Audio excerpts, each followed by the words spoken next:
wanyotuka Wase bobo Banyani nawa Wase bobo Banyani nawa Ashetuka teke Odonya mafuo Afyeshe Ya wanyotuka Wase bobo Banyani nawa Wase bobo Banyani nawa Ashetuka teke Odonya mafuo Afyeshe Ya wanyotuka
Mon about was I quite need all it's not when I got it. She and I said,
Ah,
Challenge no.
Hey.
Umwe kaya.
Wancha weku me fe me denche papa la te go ne yeda inti ni yo domi da na nhweshi ye domi go ne ni ado ablefo yo hie ni ni yo shi ami fe ni nyemona once more ekome fe mo wana fe ni domi akọ mama papa ni Monique Ekpene ne ha ni shia ajo ino audition won bi shade papa ekome femu no ya shika shelemo ewale wasa afi bre ne ba ni wo plafe ba hwe wo ni wo yo manye ni wadanche wana gelele nutumo ni wotwe we bagbina fa no manyaba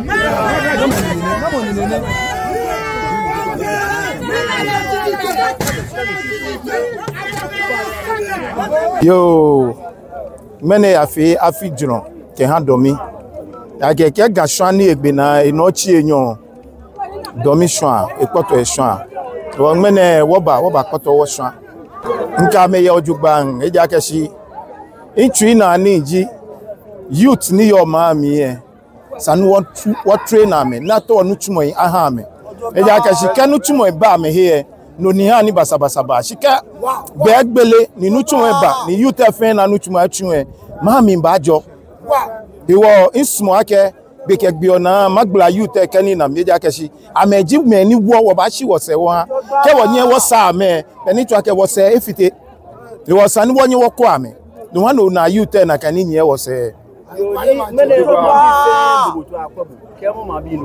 no ni ko do mi fe ji e ko mi fe mo intibo inkombo fe eho bi aboni manche batashipe no ni wo ni doje ko mi fe mo bona fe ni wo sa fi gbe ne wo fe ni wo yele fe neken ni domi akọ e mama papa ni ebu alo ba se fi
Why